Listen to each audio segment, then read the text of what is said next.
quand on est ensemble et quand on s'écoute et quand on est dans la co-création, dans la collaboration, quand on ne se sent pas en danger par la présence d'une autre femme qui prend sa place, mais quand on se sent inspiré par cette femme qui prend sa place, c'est tout le monde qui grandit en même temps. Et ça a été une révolution et ça a énormément du coup influencé mon style de leadership. Bienvenue à toutes les femmes ambitieuses. Vous écoutez l'épisode 157 et aujourd'hui, j'interviewe Lucie Codias. Je m'appelle Jenny Chamas, je suis chef d'entreprise et master coach certifié. Femme ambitieuse est le premier podcast sur le leadership en France. Ici, j'aide les femmes à dépasser les obstacles pour intégrer et mener les organes de direction des entreprises, développer leur entreprise, piloter leurs équipes et devenir de meilleurs leaders. Pour me soutenir dans cette mission, abonnez-vous au podcast et laissez un avis 5 étoiles sur la plateforme de votre choix. 1000 merci. Aujourd'hui, mes chers leaders, vous allez avoir la chance et la joie d'écouter Lucie Codias, que j'ai interviewée avec beaucoup de plaisir. J'ai rencontré Lucie sur les réseaux sociaux. C'était cet été. Il y a eu la très malheureuse crise en Afghanistan qui malheureusement se poursuit et qui m'a énormément touchée. Et portée par cette incompréhension et surtout la quête de savoir mais qu'est-ce que je peux faire, quelle influence on peut avoir, comment on peut faire pour aider. J'ai commencé à regarder un peu, à aller lire des choses à droite, à gauche. Et puis, je suis tombée sur une vidéo de 10 minutes sur Instagram que Lucie avait faite. Lucie qui dirige la communication d'Action contre la faim, dans laquelle elle expliquait précisément les questions que je me posais et que sans doute vous vous êtes posées en même temps que moi. C'était, mais quand un truc comme ça se passe, qu'est-ce qu'on peut faire ? Et j'ai trouvé sa vidéo géniale. J'ai trouvé Lucie très authentique. Et elle m'a beaucoup parlé. Et puis donc, j'ai partagé cette vidéo sur Instagram. Et suite à ce partage, elle m'a contactée et nous avons commencé à converser. Et on s'est rendu compte que on avait plein de choses, plein de sujets en commun, plein de choses dont on avait envie de se parler. Et c'est comme ça que j'en suis venue à l'inviter sur mon podcast, puisque quand j'en ai appris davantage sur son parcours, je me suis dit que son parcours vous intéresserait énormément. Et vous donnerai des billes pour vous montrer que tout est possible et qu'un parcours n'est jamais linéaire et qu'il y a plein de belles histoires dans toutes les histoires qu'on vit et qu'on a à vivre. Alors, c'est pour ça que j'ai reçu la chère leader Lucie Codias et j'espère que vous apprécierez autant que moi cette conversation, que vous apprendrez plein de choses et que vous vous poserez des questions sur vous et que ça vous accompagnera avec beaucoup d'amour, puisque c'est ce qui ressort de cette interview. Alors, je vous souhaite une bonne écoute. Bonjour Lucie. Bonjour Jenny. Alors Lucie, est-ce que tu peux te présenter en quelques mots ? Avec grand plaisir. Donc, je suis Lucie Codias, directrice de la communication et du développement chez Action contre la faim. Je suis également toute jeune enseignante de Kundalini Yoga et j'anime des cercles de parole et d'écoute. Et je forme également des facilitatrices à animer des cercles de parole et d'écoute. Alors, du coup, Lucie, je suis tellement heureuse que tu sois là et qu'on ait l'occasion de parler de toutes ces casquettes que tu viens de nous lister. Moi, j'ai l'impression que tu as déjà eu 1000 vies.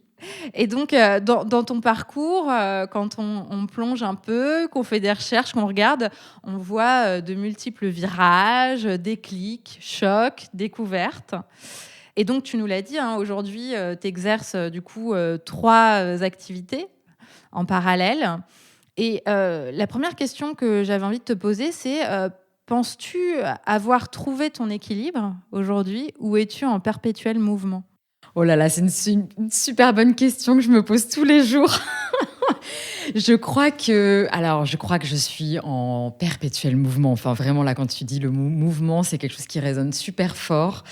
Je pense que ça fait vraiment partie de qui je suis, d'être dans ce mouvement constant. En revanche, j'apprends à vraiment trouver mon équilibre, parce qu'effectivement, c'est pas facile avec tout ce que je fais. Il y a vraiment aussi une réalité qui est celle du temps au bout d'un moment. Et je pense que j'ai encore une grande marge de progression sur décélérer et vraiment garder du temps pour moi. Je pense que comme je suis quelqu'un de très passionné et qui adore transmettre, je ressens beaucoup de joie en fait à transmettre, à partager. Et aussi, parfois, j'oublie un peu que cette joie à transmettre, ou en tout cas cette joie à partager, elle peut aussi s'adresser à moi-même. Et dans le silence, c'est pas forcément dans le mouvement. Et aussi, donc du coup, tout mon enjeu, c'est comment trouver ces espaces d'immobilité, ces espaces de lenteur dans un quotidien qui est quand même à 100 à l'heure. D'accord. Et est-ce que tu en trouves des espaces d'immobilité et de lenteur? Alors oui, et en fait depuis quelques années maintenant, là le matin, j'ai décidé de me lever plus tôt. Ça n'a pas été facile du tout, parce qu'en plus moi je dors beaucoup. Et donc je suis pas spécialement une lève-tôt ou quoi. Ça c'est vraiment, ça a été une discipline, voilà, pour vraiment me préserver ces espaces-là que j'ai trouvés le matin. Et qu'est-ce que je fais en fait avant de commencer ma journée? Je fais de la méditation, je fais de la respiration, de la pleine conscience et du Kundalini Yoga. Je fais pas forcément 1h30 tous les jours à 5h du matin. Non, ça, c'est pas vrai. Il y a des moments, j'arrive à me lever très, très bien et à faire effectivement des grandes sessions. Et il y a des moments, je suis comme tout le monde, franchement, c'est difficile. Et je fais le réveil, tu sais, snooze plusieurs fois. Exactement. Mais en tout cas, ce qui est sûr, comme tu vois, par exemple, ce matin, plus tard que ce matin, j'avais une réunion importante et assez tôt. Et mon niveau d'énergie était assez bas. Mais donc, j'ai pas pris 1h30, j'ai pris que 10 minutes. En tout cas, je me garde tout le temps un temps avant de commencer ma journée, tout le temps. Alors, moi, j'ai pas lu beaucoup de choses sur ton enfance, ton parcours scolaire et d'étudiante. Est-ce que tu peux m'en dire un petit peu plus à ce sujet? et au-delà de ça, je voudrais savoir quelles ont été les valeurs qui t'ont été transmises et qui ne t'ont pas quitté, tu vois, au gré de toutes tes aventures. Ouais, super question. C'est vrai que jusqu'à maintenant, je me suis pas trop exprimée sur mon enfance ou mon adolescence. J'étais une ado ultra rebelle. C'est les tatouages là. C'est les tatouages. Je te parlais de la discipline, mais en fait, je ne supportais pas l'autorité, quoi. J'étais, une élève assez. En fait, je faisais le minimum, quoi. J'étais une élève assez moyenne, et surtout, j'avais du mal avec l'autorité incarnée par les enseignants, par les profs, aussi avec l'autorité incarnée par mes parents, bien sûr. Mais j'ai toujours été, tu sais, une type d'enfant. En fait, je pense que cette joie, elle m'a toujours accompagnée. Je pense que je suis née comme ça. Je pense que j'ai beaucoup de chance, tu sais, d'avoir cette nature très, très vivante, quoi. Et très en relation avec les autres. Et ça, je pense que ça m'a jamais quittée. Même s'il y a eu des moments dans ma vie où j'ai vraiment perdu de vue cette joie et j'arrivais plus du tout à la contacter, et voilà, des moments vraiment de doute et de désespoir, hein. Ça n'a pas du tout été le parcours linéaire, la fille tout le temps contente, pas du tout. Mais c'est des épreuves qui m'ont permis de grandir. Et enfant, j'aimais bien. En fait, enfant, tu sais, par exemple, je voulais être pèlerin. Donc, tu voulais être pèlerin, mais c'est incroyable. C'est complètement. En fait, ma maman avait dessiné sur mon faire-part un petit pèlerin. Donc, il avait. Et donc, ce qui était hyper. Je revois vraiment le dessin. Il était sur une route, et au bout, il y avait des montagnes avec un soleil. Et il marchait avec son bâton. Et en fait, je pense que cette notion de mouvement, cette notion d'aller voyager, hein, d'être tourné vers d'autres cultures, ça m'a toujours, je pense, fortement parlé.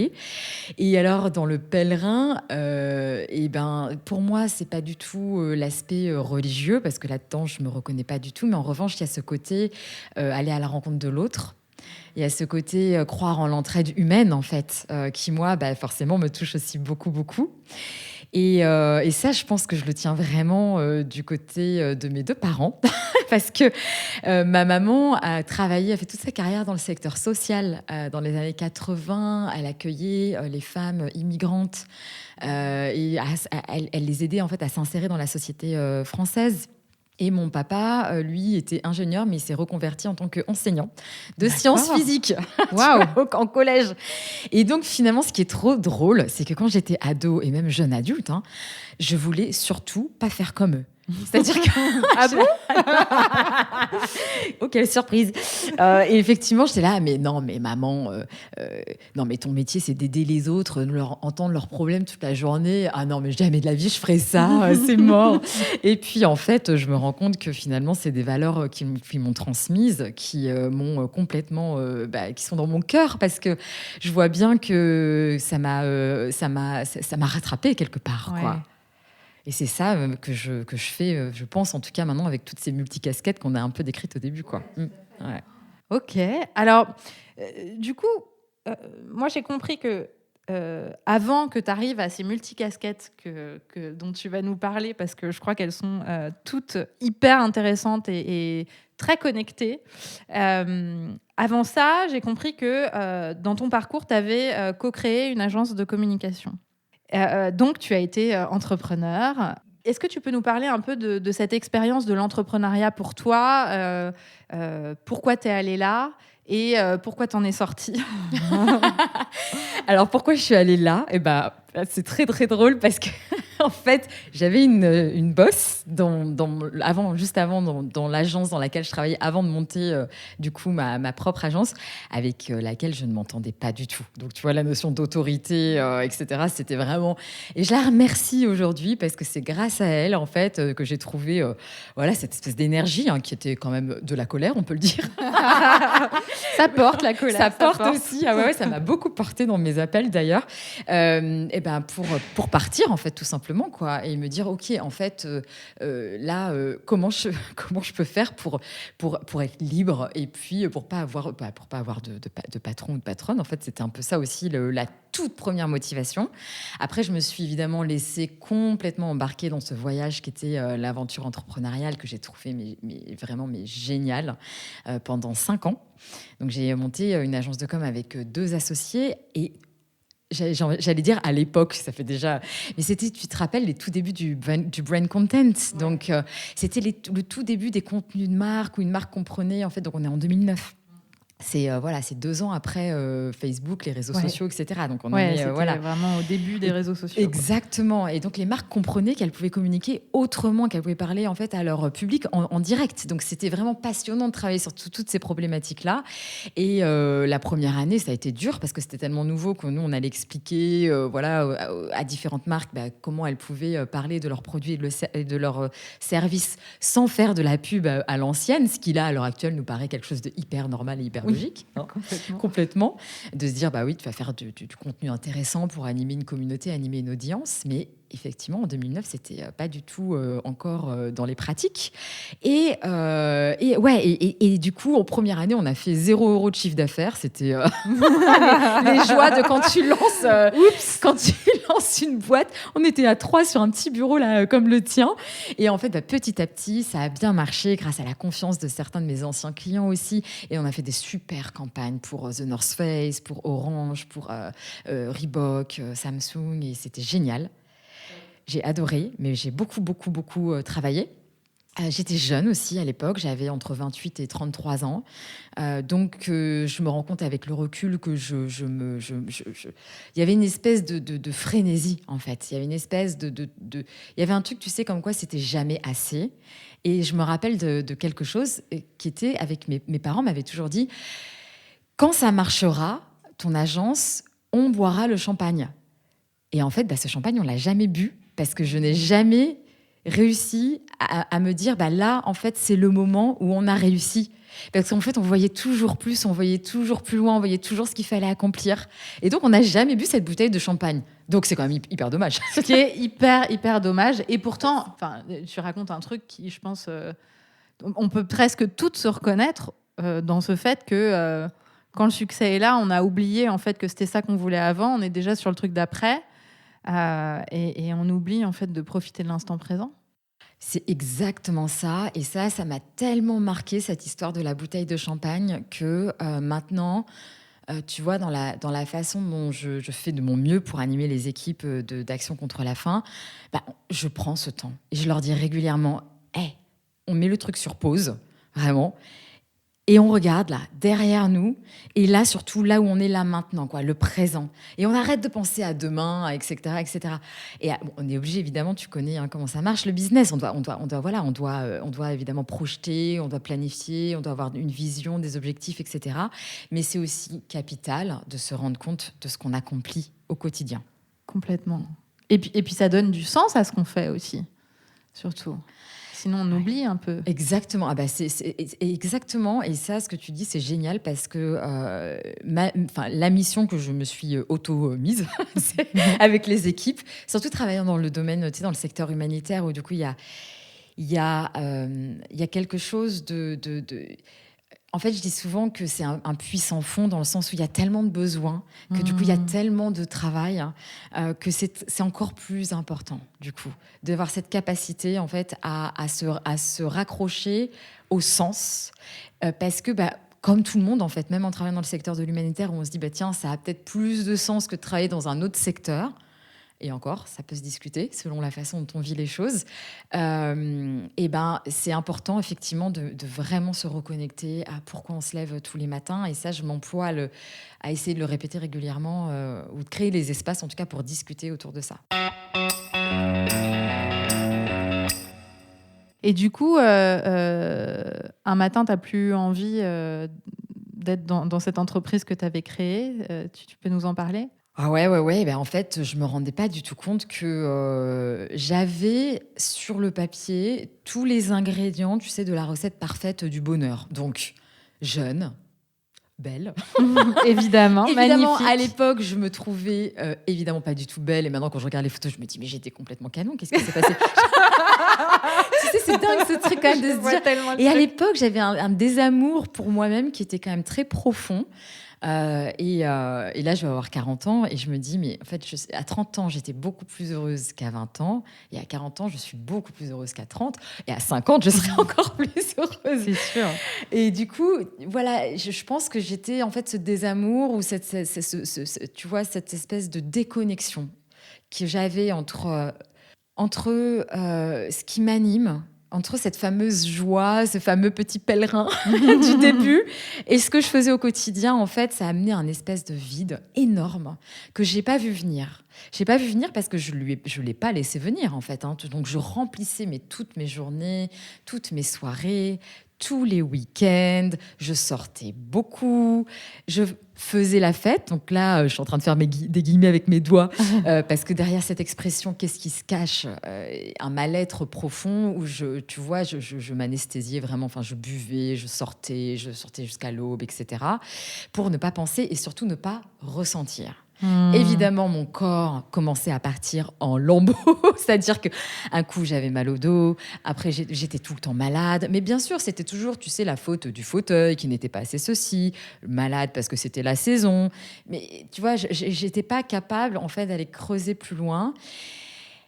Et un jour, c'était d'ailleurs en septembre 2014, ouais, c'est ça, donc c'était il y a 6 ans.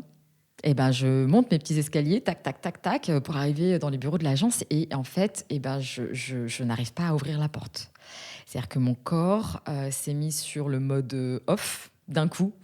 Voilà. Comme quand on n'a plus de batterie. Ouais. Sauf que là, j'avais pas de prise à proximité. Je me disais, mais comment je vais... Et là, j'ai juste pas réussi à ouvrir la porte. Et là, donc mon corps, après avoir passé des années à essayer de ne pas le ressentir, c'est chargé pour moi, en fait, de me donner une leçon de vie. Et de là, j'ai compris, en fait, que donc là, j'ai laissé exploser le mal-être qui couvait depuis déjà des années et des mois, où je me sentais finalement pas du tout à ma place. Et finalement, tu vois, de passer autant de temps et d'énergie pour des choses dans lesquelles je croyais pas, en fait, ça m'atteignait beaucoup plus que ce que je le pensais. Parce que aussi, ça correspondait au moment où je commençais à voyager toute seule. Et j'adorais voyager toute seule. Et donc, c'est aussi les moments où j'ai commencé à être exposée à la pauvreté, aux personnes qui ont faim. Et donc, tu vois, cette déconnexion entre le monde et puis ma vie de parisienne qui était la super vie, 33 ans, patronne d'agence, un méga salaire, j'ai jamais autant gagné d'argent de ma vie. Et je me suis dit, mais non, ça peut pas être ça, c'est pas possible. C'est pas possible. Et donc, voilà. Et donc, du coup, mon corps, je le remercie. J'essaie d'en prendre soin et de l'aimer autant que je peux à l'heure actuelle parce que c'est mon meilleur ami, c'est mon messager. C'est lui qui est là pour me rappeler quand je veux pas voir les choses. Et là, il m'a foutu une grande claque. Donc là, je décide de partir. Voilà.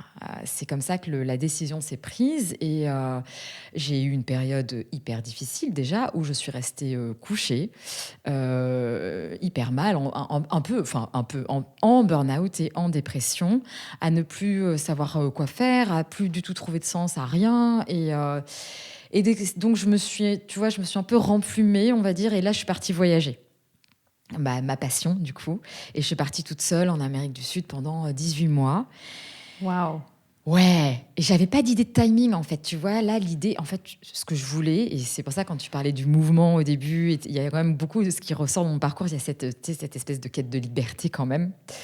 En fait, je savais pas du tout poser les mots dessus à l'époque. Mais finalement, c'était une quête à la rencontre de moi-même. C'est évident quand on le dit maintenant, mais à l'époque, j'étais pas du tout là-dedans. Je me disais, tiens, donc là, on est en 2015. Je me dis, non, je pars voyager pour découvrir d'autres cultures, etc. Mais je me rends compte très vite que ma façon de voyager n'est pas du tout similaire tu sais, aux autres personnes que je rencontre qui ont déjà pas forcément le luxe d'avoir autant de temps que moi. Et puis qui sont très organisés, alors que moi j'étais à l'arrache complet quand même. J'avais j'avais pas de plan, j'avais vraiment aucun parcours, quoi. Et quand tu regardes d'ailleurs mon parcours, tu sais, sur la carte, mais ça, c'est pas du tout cohérent, ça ressemble à rien. J'étais dans le nord du Chili, puis après j'ai pris un avion pour aller en Amazonie. Enfin bref, c'était bon, voilà, parce que c'était au gré, tu sais, des rencontres, et j'avais envie d'être proche en fait des gens. J'ai appris à parler espagnol aussi sur place, en Colombie. Génial. Donc j'ai passé 4 mois en Colombie à mon arrivée parce que je parlais pas du tout espagnol. Donc moi j'ai appris à parler espagnol avec les Colombiennes, les Colombiens qui sont des gens tellement extraordinaires. T'es allée en Colombie, toi? Jamais. Je recommande. À faire. Et puis en fait, là, si tu veux, j'ai commencé à comprendre, ok, les premiers éléments que je commençais à sentir dans mon cœur, c'était... En fait, je suis bien quand je suis au contact de la nature. Je suis bien quand je me sens utile auprès des autres. Mais c'est tout, tu vois, j'avais pas encore du tout de plan, quoi. J'étais pas encore là-dedans, j'étais dans cette phase de découverte. Et puis, un moment qui m'a particulièrement marquée, c'est quand j'étais sur la côte pacifique de la Colombie. Donc, tu vois, en 2015, ça venait à peine les FARC venaient juste de partir. Donc, c'est une zone extrêmement pauvre.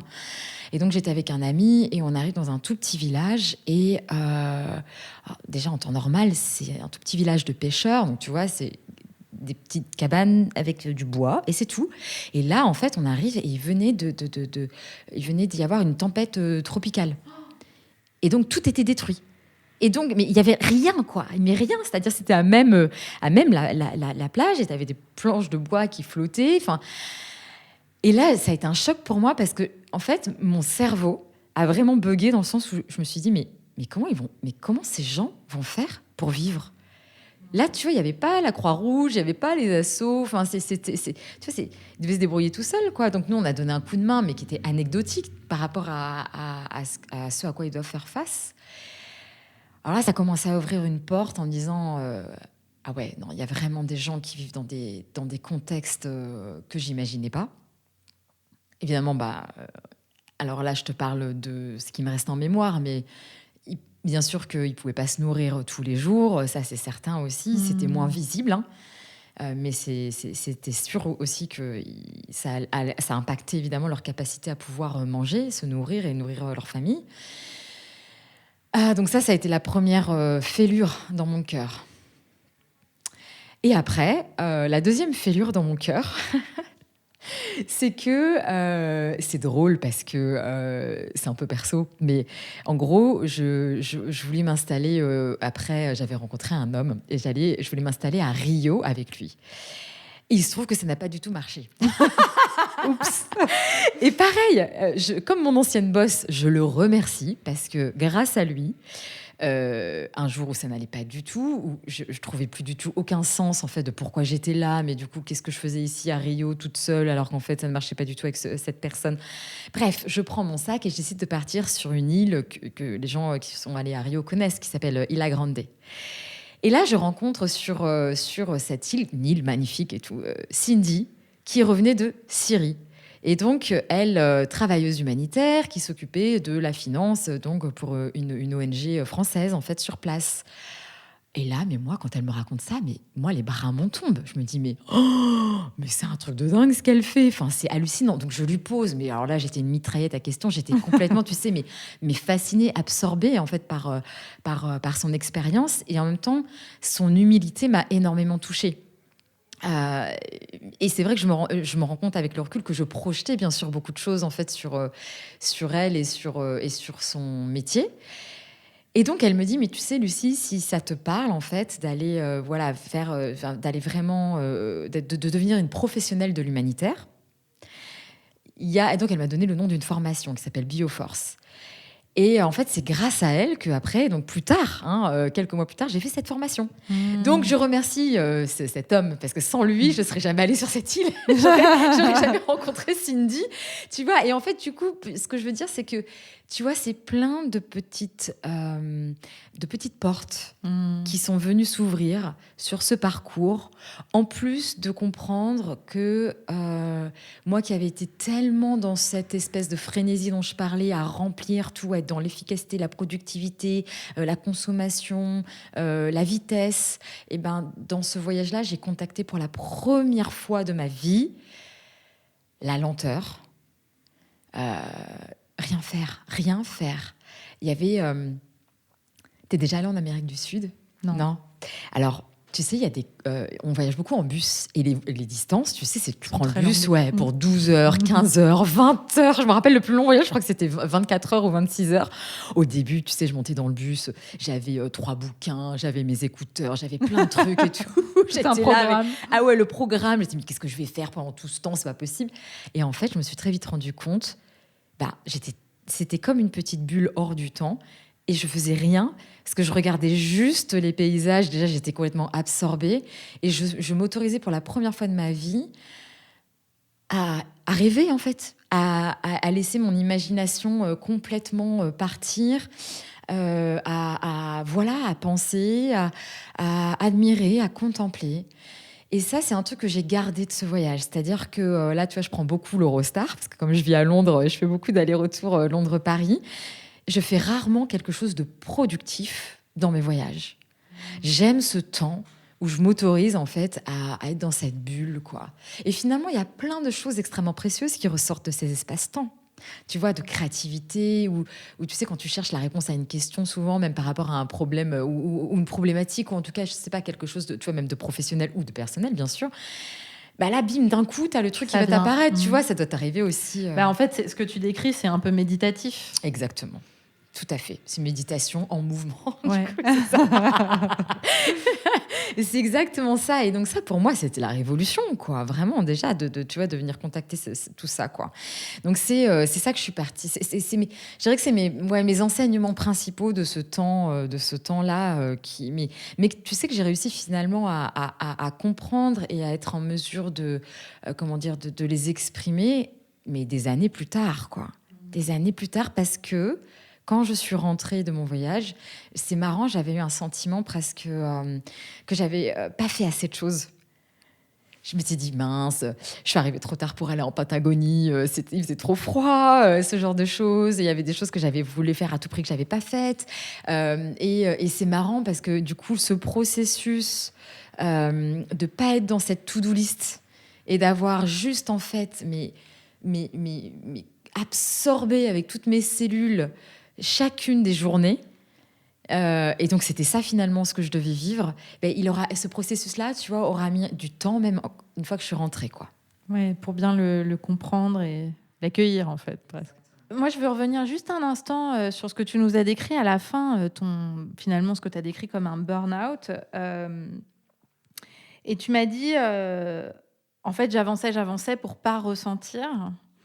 C'est vrai que dans notre société, moi, je travaille au contact de beaucoup de femmes, de professionnels, et force est de constater qu'en fait, je n'ai pas les chiffres, hein, mais en tout cas, dans mes communautés, il y a de plus en plus de burn-out. À ton avis, c'est dû à quoi ? Pourquoi on veut tout faire ? Pourquoi on veut pas ressentir ? Comment ? Parce que tu me décris ça. Moi, je suis passée par là aussi au début de ma carrière. Je connais tout un tas de femmes qui passent par ça. Comment tu l'expliques ? En fait, quand tu m'évoques ça, alors déjà, je te rejoins complètement sur le constat. C'est vrai que... Et alors, ce que je constate aussi, c'est qu'il y a des burn-out aussi de jeunes filles de plus en plus jeunes. Et ça, c'est un truc qui m'a marqué aussi parce que, tu sais, je fais pas mal d'interventions dans mon ancienne école de management. Et je me rappelle d'une fois où j'intervenais, que je racontais ça, et moi j'ai à cœur en fait justement de raconter comment ça s'est passé, et donc d'avoir cette connexion au niveau du corps. Et je me rappelle d'une étudiante, donc elle était, tu vois, en stage, donc 22 ans, qui vient me voir à la fin et qui me dit en fait je viens de faire 2 semaines d'examen parce que j'ai mal au ventre, ça me brûle, etc. Mais je viens juste de comprendre que c'est parce que je suis pas à ma place. Et tu sais, quand elle est venue me voir, c'est-à-dire qu'elle avait une prise de conscience, quoi. Là, elle était, tu sais, comme quand tu as une prise de conscience, une espèce de fulgurance, tu vois, une espèce de truc qui te tombe dessus comme une espèce de douche. Là, tu fais... Je vois tout à fait. Tu vois le genre, et je pense que vous qui nous écoutez, ça vous est arrivé aussi. Et du coup, moi déjà, j'étais hyper touchée d'être témoin de ça. Et donc, je constate aussi qu'il y a beaucoup d'étudiantes qui se posent beaucoup de questions. Et moi, je les vois aussi parce qu'on a la chance d'accueillir chez Action contre la faim au moins une vingtaine ou une trentaine d'alternantes et d'alternants, de stagiaires, etc. Donc, j'essaye d'aller à leur contact aussi autant que je peux parce que c'est une période qui est vraiment pas facile. Et je pense, en fait, pour moi, il y a plusieurs choses. Je pense qu'il y a déjà cette notion de performance et cette notion de voie toute tracée qui, même si on a maintenant de plus en plus de modèles alternatifs et tu vois, de plus en plus de personnes qui ont changé de voie, et ça c'est génial, c'est vraiment une super chose, et vraiment il en faut encore de plus en plus, je pense que malgré tout, on est quand même encore beaucoup dans cette voie toute tracée et notamment notamment tu vois, pour moi le truc se prend dès l'école, quoi, dès le lycée, dès l'école de l'université, même avant, même dès que t'es enfant, à savoir déjà, en fait, on ne t'apprend pas à identifier nos émotions à l'école, quoi. Alors c'est en train de changer, figure-toi qu'en moyenne section, la maîtresse de ma fille leur apprend les émotions. Donc je me dis, génial. C'est génial, c'est tu génial. vois, ça commence exactement, mais je pense qu'on est à peu près de la même génération de génie, et je pense que, en tout cas, nous, on nous a pas trop appris. Non, quoi. pas du tout. Pas du tout. Et donc on a dû se débrouiller et se dire, ok, en fait, quand j'ai la gorge serrée, qu'est-ce que ça veut dire, comment je dois gérer avec ça. Donc je pense qu'il y a vraiment cette déconnexion de toute façon dans notre société en général, ce rapport au corps où en fait on est dans une société extrêmement mentale. Surtout nous, les Françaises et les Français, c'est vraiment très spécifique de la France, hein. Aussi, pas que, mais aussi. Mais il y a quand même d'autres pays où tu vois, il y a quand même un autre rapport au corps. Chez nous, on est dans la négation du corps, en fait. En fait, ton corps n'existe pas, quoi. Donc il y a ça. Il y a d'autre part, en fait, ce modèle patriarcal de management, tu sais, le capitaine à bord du bateau qui connaît la route et que toi, tu dois suivre, etc. Et que quand tu ouvres la porte d'une entreprise, donc tu deviens une espèce de personne qui n'a plus de vie personnelle ni d'émotion, qui ne doit plus rien ressentir. Oh, tu es en train de divorcer, mais c'est pas grave, alors tu sais quoi tes chiffres. Tu vois, et ça, quand même, ça a été le modèle pendant des années et des années. Et grâce à des personnes comme toi, et à vous qui nous écoutez aussi, parce que ça veut dire que vous êtes en réflexion, en mouvement par rapport à ça, ça change. Mais c'est encore petit à petit, hein. C'est petit pas par petit pas. Et moi, ce que je ressens, j'ai la chance de travailler dans une ONG, donc en tout cas, ça c'est sûr que ça a aussi une grande différence parce que l'humain est quand même vraiment au centre de ce qu'on fait. Mais quand même. Tous les jours, c'est un travail de réaffirmation, en fait, de se dire que, ce que je disais tout à l'heure, quoi. On prend la pause, on regarde et on n'est pas dans cette espèce de course complètement effrénée. Donc pour moi, si tu veux, la problématique, c'est comment tu vas pouvoir inspirer, incarner un autre modèle de leadership qui va pouvoir donner la place à tout ça, ce qui fait que en ayant cette connexion au corps, aux émotions, à l'intuition, on va quand même pouvoir évoluer dans une structure, que ce soit une entreprise ou une ONG ou peu importe, et être aligné. Toi, dans ton dernier podcast, tu as parlé de l'alignement. Pour moi, c'est quelque chose d'extrêmement clé. Donc, quand pour moi, il y a une notion d'épuisement, et attention, parce qu'en ONG, ça arrive beaucoup aussi, la notion de burn-out. Donc, c'est pas qu'une question de sens, parce qu'on peut se dire que, tu vois, oui, chez Action contre la faim, on sauve des vies, par exemple. C'est vrai. Mais en fait, la question, c'est est-ce que je suis alignée avec mon travail de tous les jours ? Et quelles sont mes limites ? Quelles sont les limites que je me mets pour pas aller aussi vers cet épuisement, parce que sinon c'est un puits sans fond. Donc du coup je me retrouve beaucoup dans ce que tu transmets. Ça implique un dialogue avec soi-même. Ça implique cette introspection dont tu parlais dans ton dernier podcast. Ça implique d'avoir cet espace de silence, de temps, même si c'est 5 minutes avant de démarrer la journée, parce que dans le bruit, on peut pas écouter. Ouais. Et donc, on ne peut pas s'écouter. Et donc, plus on va aller vers je ne m'écoute pas, etc., plus on va aller vers le burn-out, en fait. Donc, il y a vraiment ça pour moi. Complètement. Aujourd'hui, tu diriges une grande équipe chez Action contre la faim. Est-ce que tu peux nous parler un peu de ce que tu fais chez Action contre la faim et aussi nous parler de ton leadership? Tu nous en as déjà dit quelques mots, mais comment toi, tu l'incarnes au quotidien? Voilà, je suis très curieuse. J'ai entendu des mots qui me plaisent bien, l'alignement, l'intuition, tout ça. Ouais, alors c'est vrai que j'adore mon boulot, quoi. J'adore mon boulot. Je me sens hyper chanceuse et en même temps, c'est pas de la chance.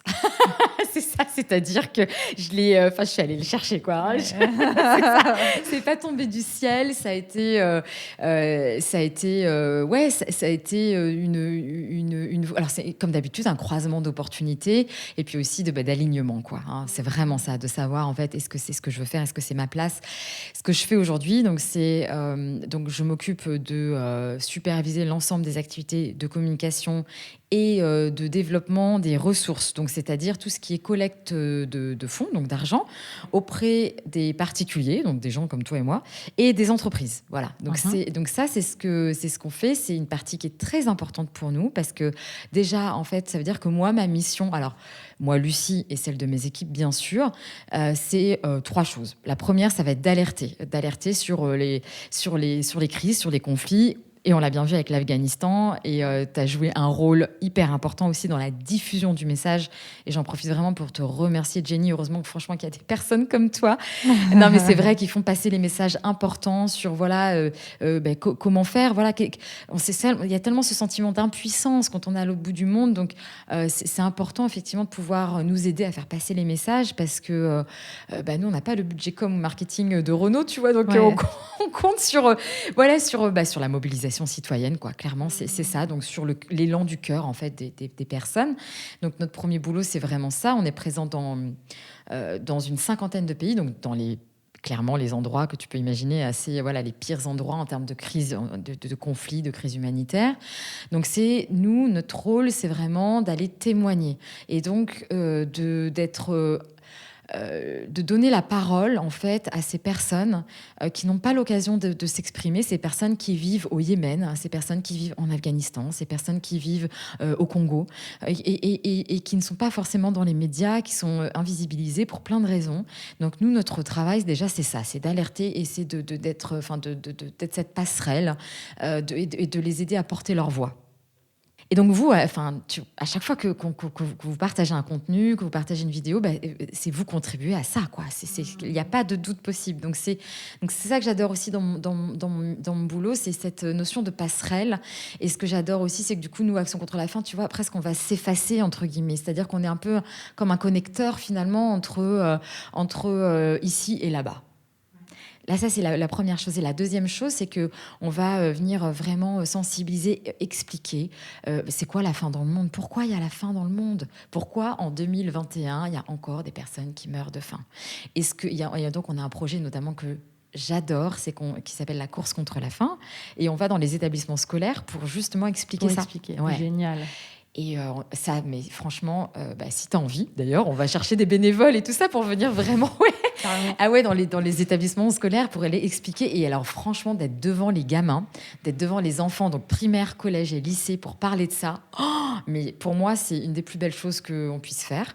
Parce que c'est évidemment les générations du futur, qui ont une conscience déjà, mais moi qui m'impressionne, qui est hallucinante. Et donc, tu vois, ça, c'est notre deuxième rôle, c'est vraiment d'aller... d'expliquer.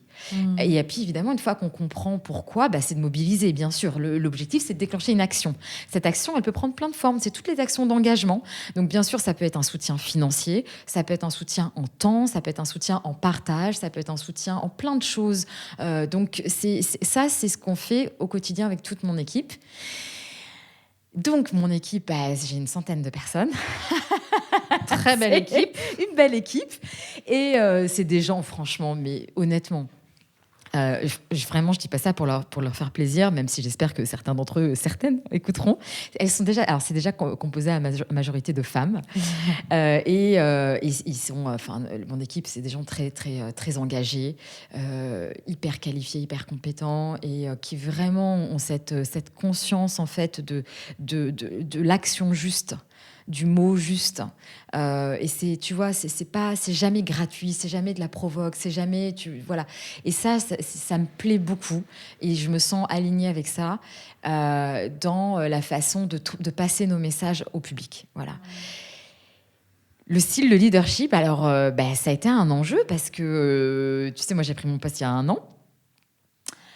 Et bon, je changeais d'échelle. Alors avant, je manageais une équipe de 20 personnes. Donc j'étais déjà aussi, effectivement, à me poser cette question-là. Mais je me rends compte à quel point j'ai énormément évolué. Et évidemment, tout ça, c'est venu grandir en même temps que moi, je grandis. Ça, c'est sûr. Je pense qu'il y a vraiment eu un moment clé dans ma vie qui est quand j'ai commencé à tu sais, faire partie, à participer à des cercles de parole entre femmes. Parce que j'avais grandi dans beaucoup de compétitions avec les femmes. Forcément, ça se ressent dans les relations de travail, que ça soit avec tes collègues ou justement, même presque aussi de manager ou par rapport aux managers. Donc, les cercles de parole, quand on est finalement entre femmes, pour moi, ça a été un changement énorme dans ma vie parce que je me suis rendu compte qu'on était toutes traversées par des choses très similaires, quoi, et les mêmes doutes et le même sentiment d'illégitimité qui nous colle à la peau. Et ce même sentiment du syndrome de l'imposteuse, j'ai envie de dire, tu vois, j'invente un nouveau mot, mais c'est de se dire, mais comment, en fait, on peut, quand on est ensemble et quand on s'écoute, et quand on est dans la co-création, dans la collaboration, quand on ne se sent pas en danger par la présence d'une autre femme qui prend sa place, mais quand on se sent inspiré par cette femme qui prend sa place, c'est tout le monde qui grandit en même temps. Ouais. Et ça a été une révolution et ça a énormément du coup influencé mon style de leadership. Et moi, je pense que ce qui est important pour moi dans la façon dont j'essaye d'incarner ce leadership au quotidien, c'est l'écoute. Parce que justement, ça, c'est quelque chose que j'ai emporté dans ma petite poche, là, des cercles de parole. On a du mal à s'écouter, je trouve, les uns les autres, où on est tout de suite dans, tu sais, le trouver des solutions. Et pour les femmes qui ont beaucoup le syndrome de la sauveuse, il y a tout de suite, je me rendais compte, moi, en fait, que ma façon plutôt tu vois, de manager, alors c'est plus presque du management avant, en fait, j'étais beaucoup dans problem solving. Et en fait, là, dans 99% des cas, ils ont déjà la solution en eux. Ils ont déjà les idées, voilà. Et donc, c'est plutôt créer finalement cet espace d'écoute, cet espace de réflexion en mode miroir que je crée. Et donc ça, du coup, ça implique de prendre le temps. Et c'est pas forcément évident quand tu vois un agenda qui est rempli de meeting en meeting, etc. Mais du coup, j'essaye vraiment. Donc, tu vois, c'est vraiment ça pour moi. C'est un style, du coup, vraiment qui est basé sur l'écoute, qui est basé sur vraiment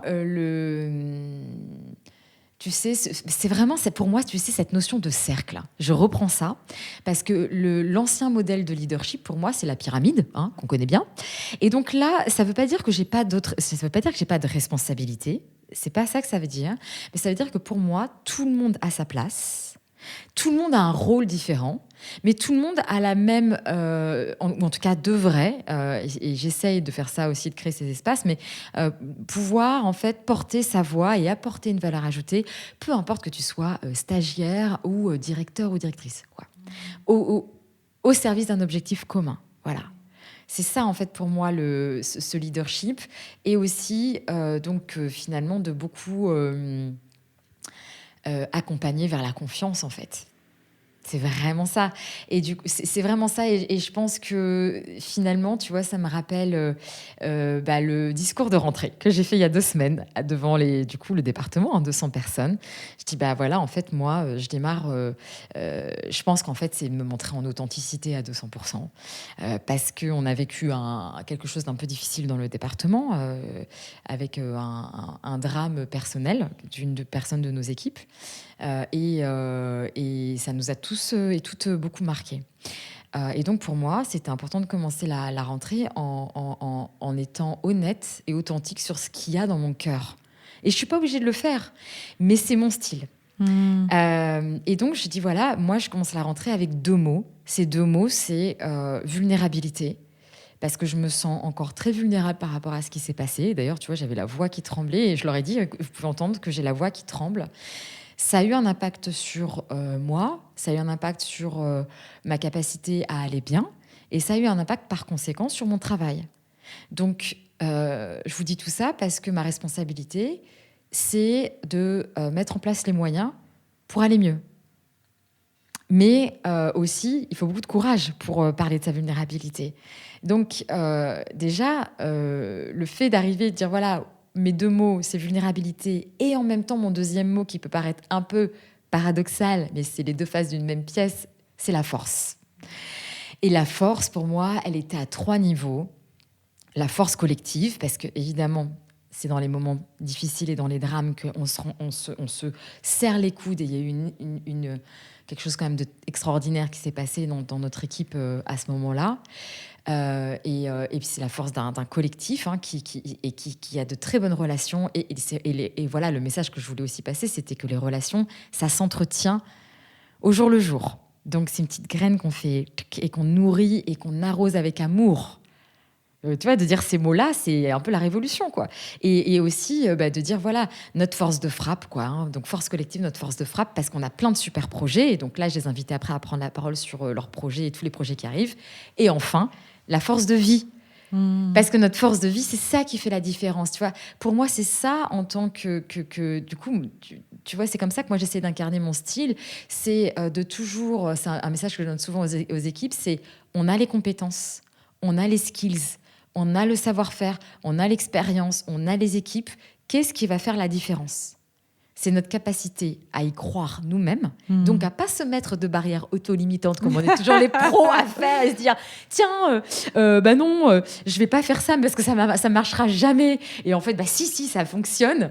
Et c'est aussi la 2e chose, c'est notre capacité à prendre soin de nous en premier lieu et soin des autres. Et donc ça veut pas dire faire l'assistante sociale, c'est pas du tout ça que ça veut dire. Mais cette force de vie. On était le 15 septembre. Je dis, voilà, parmi vous, il y en a, ça fait déjà 1 mois qui sont rentrés de vacances. Donc, comment vous mettez en place des choses dans votre vie pour garder cette énergie, pour cultiver justement cette force de vie qui est à l'intérieur de vous ? C'est-à-dire que vos agendas sont très remplis. Donc, quel est le meeting, quelle est la réunion que vous prenez avec vous-même ? Et j'ai bien conscience qu'en disant tout ça, je suis un peu un ovni encore, tu vois ? Pas ici, en tout cas. Pas ici, non, pas ici, je te rassure. C'est marrant parce qu'en expliquant tout ça, finalement, je me disais, oui, tu es une leader qui est coach aussi. Certainement, ouais, c'est vrai, voilà, je m'en rends pas compte, mais ça as raison. Ouais. Parce que tu utilises pas mal de techniques sans les nommer, mais qui sont de l'ordre du coaching. Et je crois qu'il y a vraiment un aspect fondamental au leadership, c'est ce que tu disais, c'est la confiance. Parce que finalement, les gens ont les ressources, les réponses en eux. mais ils ont besoin de l'espace pour aller les trouver et se sentir en confiance pour le faire. Ouais, merci de le dire, Jenny, t'as raison. J'ai pas dit ce mot confiance qui est absolument capital, quoi, qui est capital. Et c'est vrai que j'ai aussi beaucoup de chance et beaucoup de gratitude pour toute notre équipe parce que ça fait depuis 2017 qu'on travaille tous ensemble et on a de super bonnes relations. Et ça veut pas dire qu'on est d'accord sur tout, hein. Il y a des fois on se fight. Et c'est vrai qu'on a vraiment construit ce rapport de confiance au fur et à mesure des années. C'est la fameuse petite graine qu'on arrose, mais la confiance. Et je pense que c'est certain, cette confiance, elle cascade. Elle cascade, du coup, quand ça cascade au niveau des senior managers de mon équipe que je gère en direct, qui eux-mêmes gèrent des équipes d'une vingtaine de personnes chacun, hein, donc c'est quand même beaucoup, ça se sent tout de suite. Tu parlais juste avant des cercles de femmes et de quelle façon en fait ça t'a aidé dans ton leadership. Et c'est vrai que la puissance du groupe est un sujet qui m'est cher parce que chez Coach Happy, on accompagne nos leaders en groupe parce qu'on pense que ça a un impact assez incroyable. Je parle très souvent de sororité. Alors, nous, on parle de sororité parce qu'on n'est que entre femmes et de bienveillance. Et j'ai l'impression que c'est vraiment un point commun qu'on a. Est-ce que tu peux nous parler justement de l'importance de la sororité, de la bienveillance dans ce que tu fais en général, alors dans ton boulot, mais pas que, j'imagine.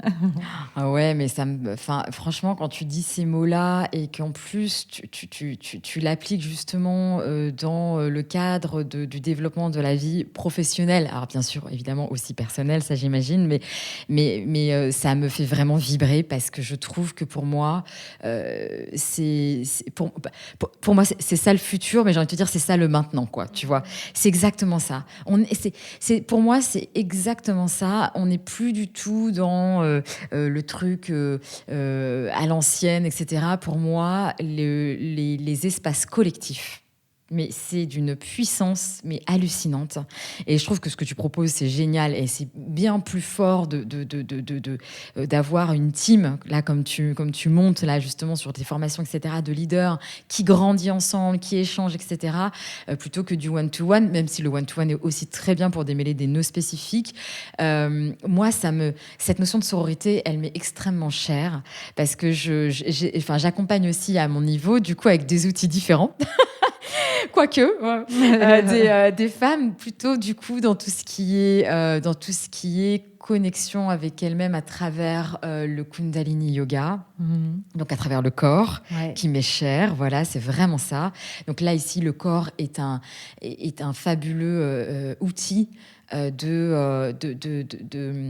d'expansion de soi, d'expansion presque de conscience, c'est-à-dire de conscience de sa valeur, de conscience de ses possibilités, de conscience du monde, de conscience des autres. Enfin, c'est vraiment un outil de transformation extrêmement puissant, ce Kundalini Yoga. Et en fait, ce que j'aimais, tu vois, ce que j'ai proposé, c'est que, donc certes, je propose des cours, mais je propose aussi du collectif. Et ça, c'est un truc un peu nouveau, dans le sens où...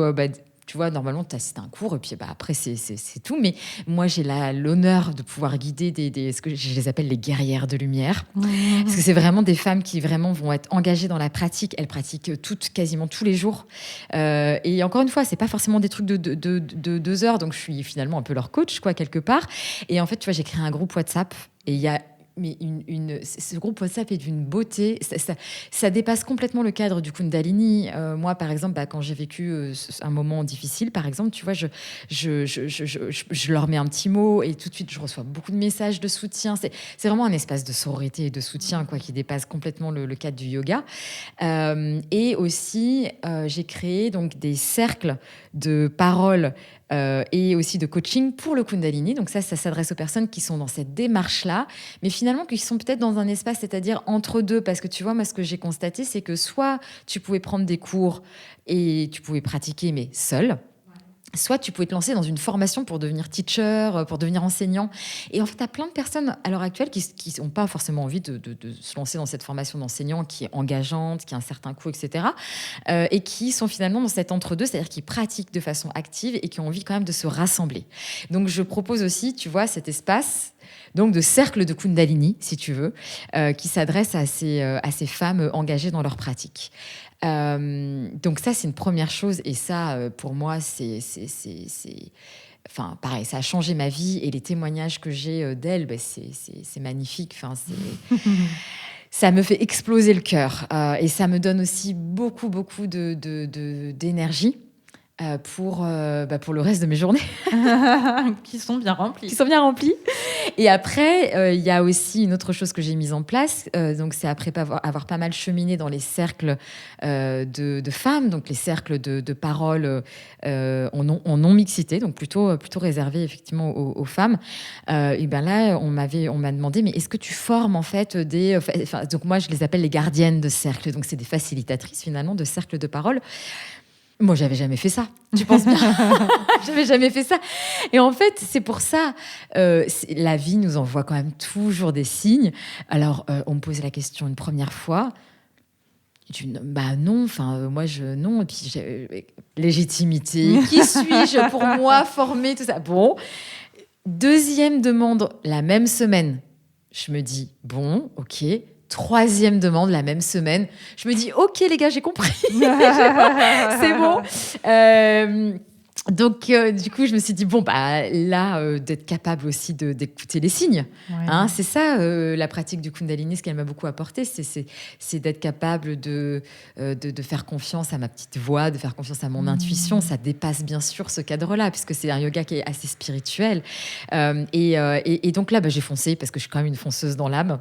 On parlait du mouvement au début, bah, tu vois, voilà. Donc, en fait, moi, la façon dont je fonce, c'est qu'une fois que j'ai senti... Alors, j'ai foncé. C'est pas tout à fait passé comme ça. Je rectifie. J'ai médité.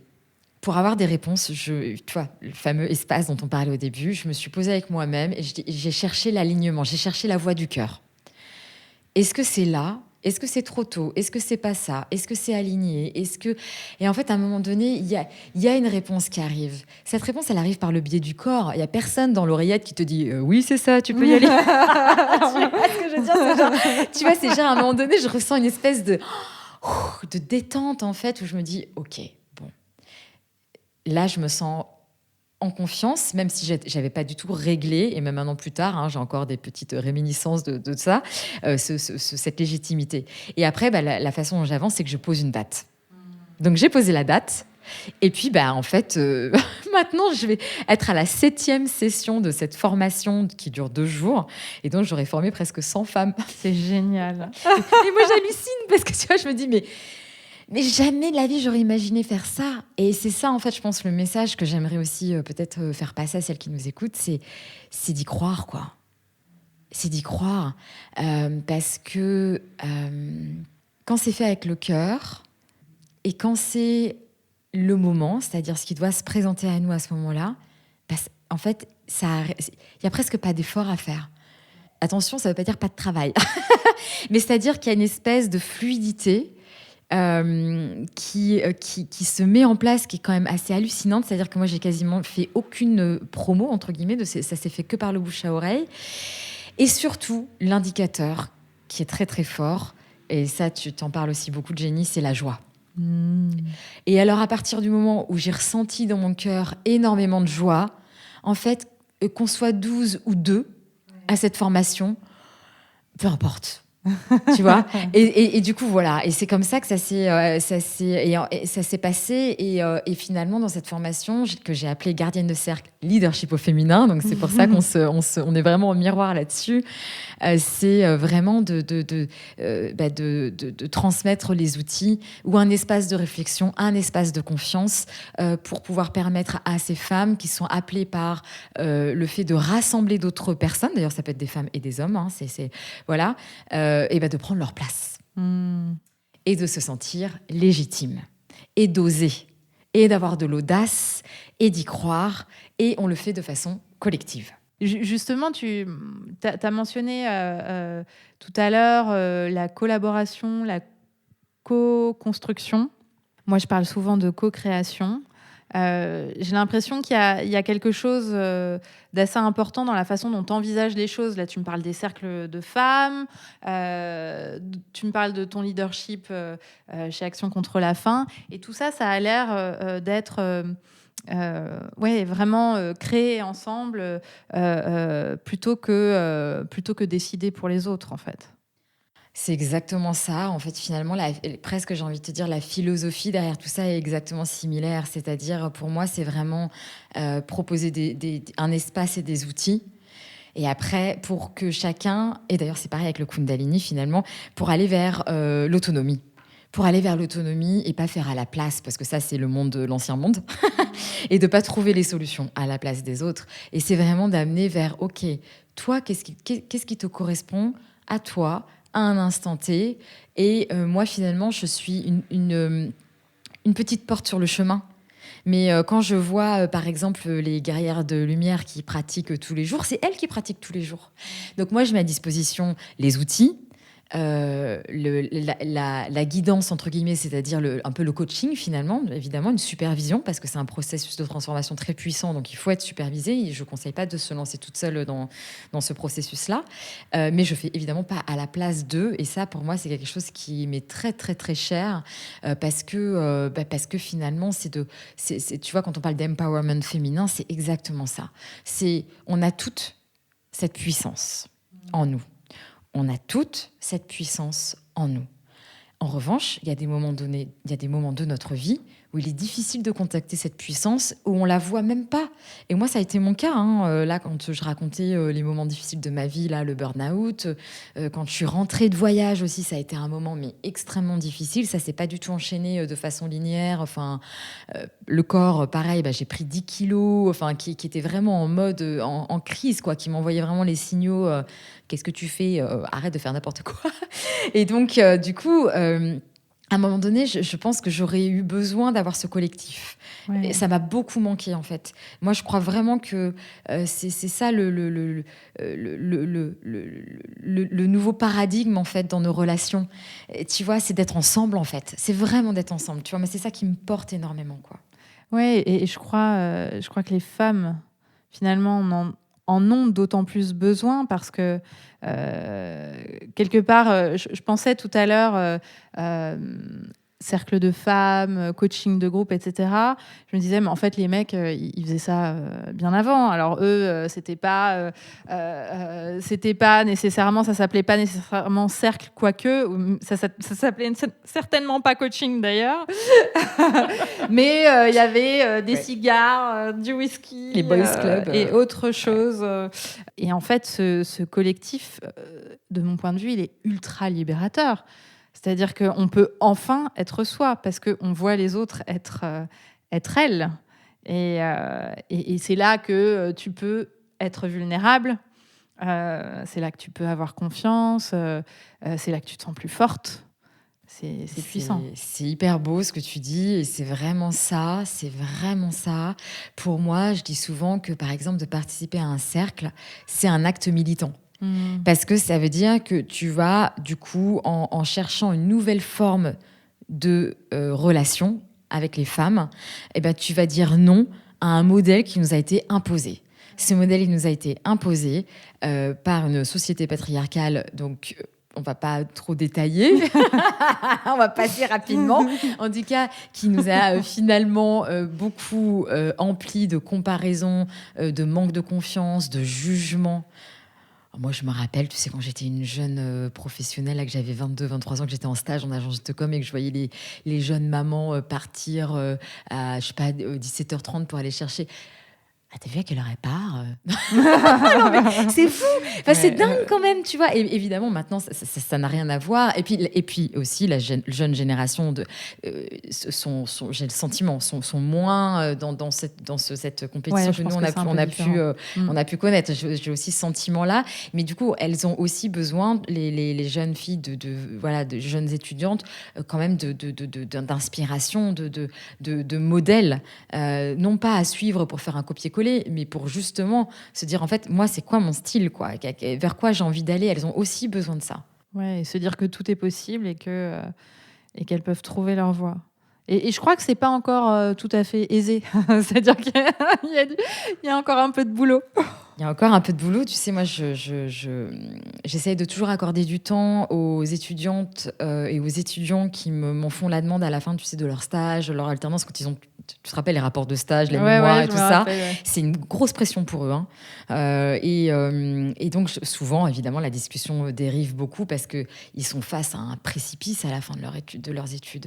Et il y a vraiment une peur, quoi. Une peur de ne pas y arriver, une peur déjà de mal choisir, de faire les mauvais choix, une peur enfin, un manque de confiance en la société en général, presque parfois aussi dans les adultes. Et donc, c'est loin d'être un passage facile. Il y a vraiment un gros besoin d'accompagnement aussi chez les jeunes diplômés. Hein. Ça peut être vraiment, comment dire, ouais, un peu comme un. J'ai le mot qui me vient en anglais.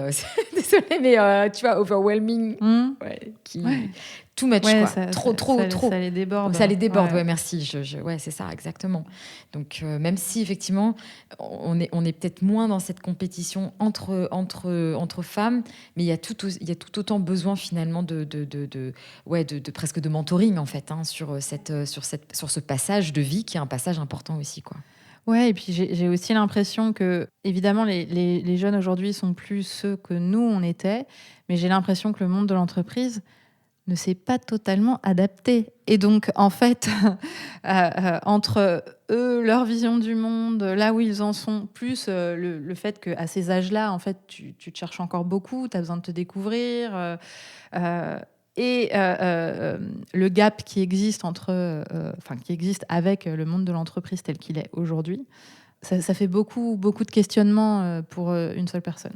Ouais, ça fait beaucoup de questionnements. Et puis en plus, je pense que moi, j'ai une vision peut-être un peu biaisée parce que c'est vrai que je vois les jeunes qui viennent chez Action contre la faim, donc ils sont déjà, tu vois, ils veulent avoir un impact.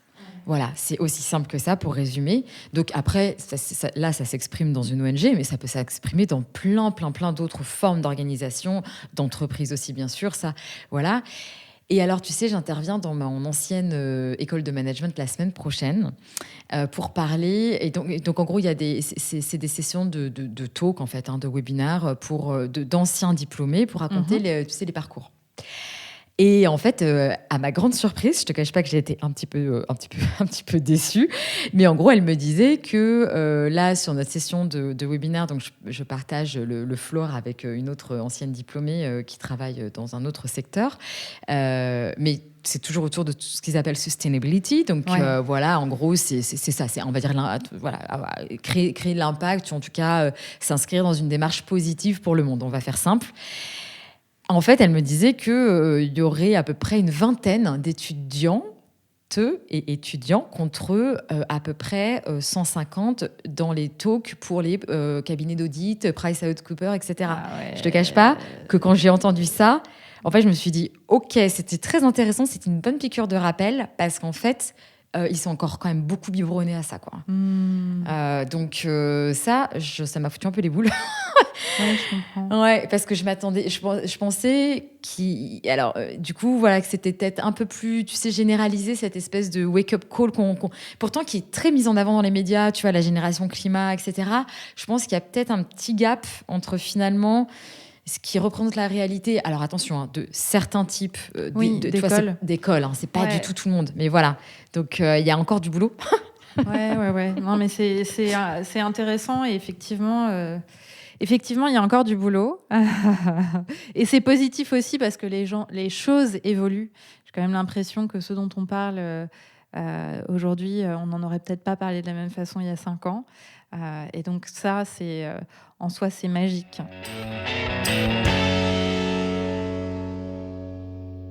Alors, on s'approche, Lucie, de la fin de cet entretien, même si j'aimerais qu'il dure toute la vie. Est-ce que là, quand on pense à toutes les femmes qui nous écoutent, quel conseil t'aimerais leur donner ? Et surtout, je pense en particulier aux femmes qui se disent qu'elles ne sont pas leaders et pourtant qui se reconnaissent dans tout ce qu'on raconte ici, aux femmes qui se sentent coincées un peu dans leur parcours et qui n'y trouvent pas beaucoup de sens. Tu vois, du coup, ça m'amène à la question c'est quoi être leader finalement et ça, pour le coup, t'en parles mieux que personne, Jenny.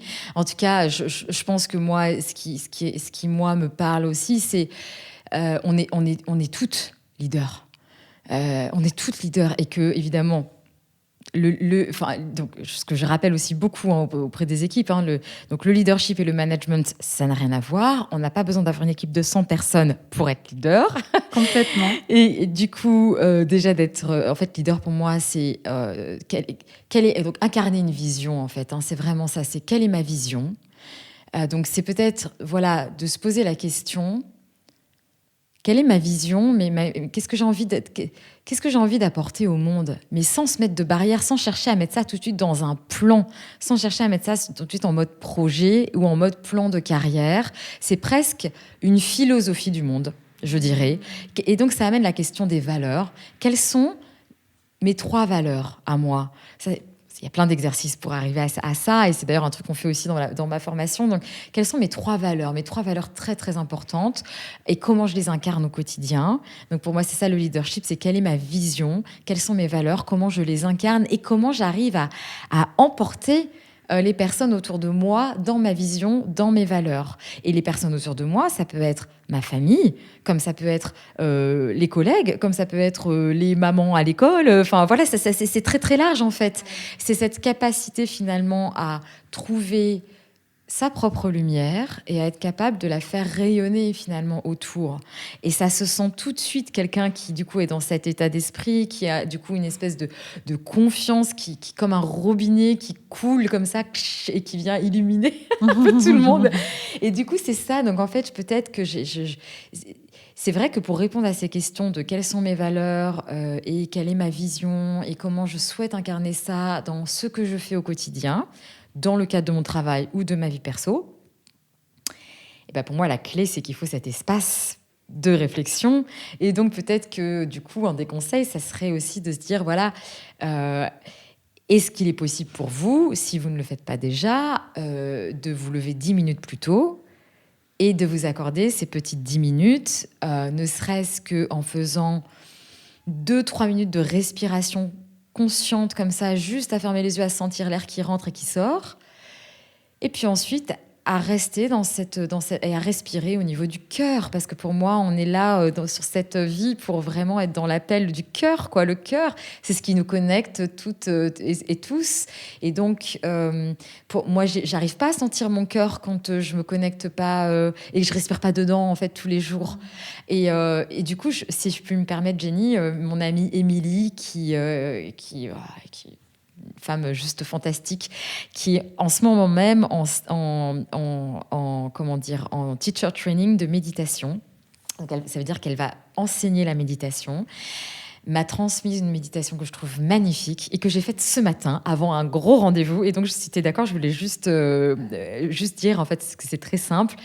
C'est de respirer dans l'espace du cœur et d'imaginer qu'à chaque fois qu'on inspire, on a le cœur en fait qui est flamboyant, vraiment avec les flammes qui grandissent comme ça. Et à l'expire, c'est comme si on venait souffler sur la braise.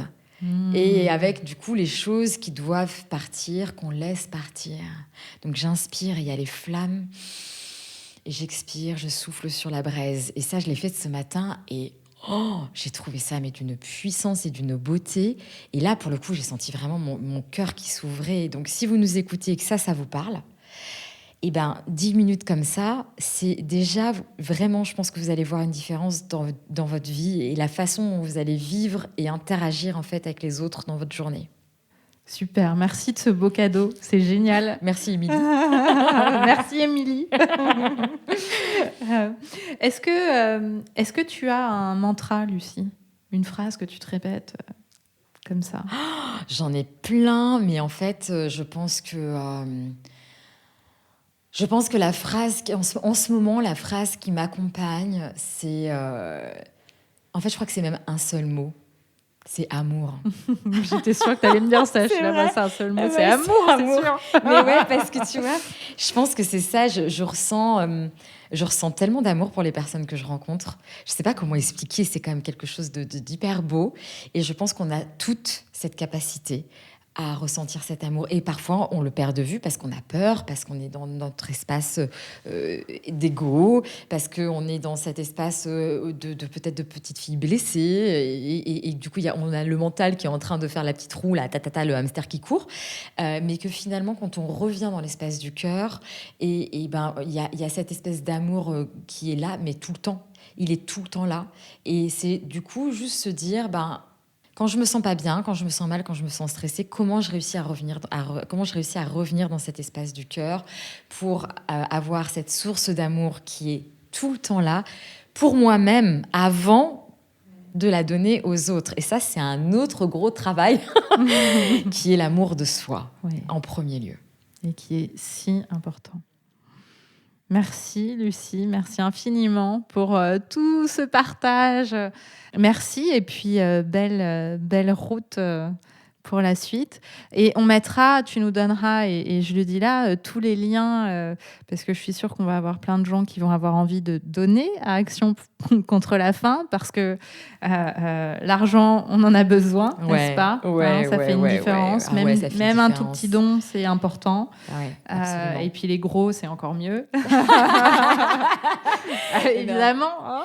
Merci beaucoup d'en parler, Jenny. C'est vrai que très rapidement, pour conclure, on se dit souvent, est-ce que si je donne 10 € par mois, ça fait une différence ? Oui, ça fait une différence. Oui, ça a un impact. Et encore une fois, c'est la force du collectif qui fait qu'on réussit à avoir un impact. Ouais. Et puis, on mettra aussi les liens à tes cercles de femmes et Kundalini. Avec grand plaisir, merci. Merci Lucie. Infiniment de m'avoir invitée, Jenny. Et franchement, je suis une grande fan de ton travail. Je trouve que ce que tu proposes et tous les messages que tu diffuses, la qualité des messages, des contenus, comme on dit en com, mais en tout cas, c'est tout simplement la lumière et ce que tu partages. Je trouve que c'est utile et c'est nécessaire. Et ça a un impact. Et donc, il faut plus de Jenny dans le monde. Et donc, juste un grand, grand, grand merci. Merci. Si vous êtes une femme leader en entreprise ou entrepreneur et que vous voulez avoir plus d'impact, vous sentir à votre place dans vos fonctions et être une meilleure leader, nous serons ravis de vous accompagner. Pour nous contacter et en savoir plus sur notre programme d'accompagnement, vous pouvez cliquer sur le lien dans les notes de cet épisode ou vous rendre sur mon site jennychamas.com sur la page coaching. Sachez que nous accompagnons également les entreprises à développer le leadership de leurs talents féminins.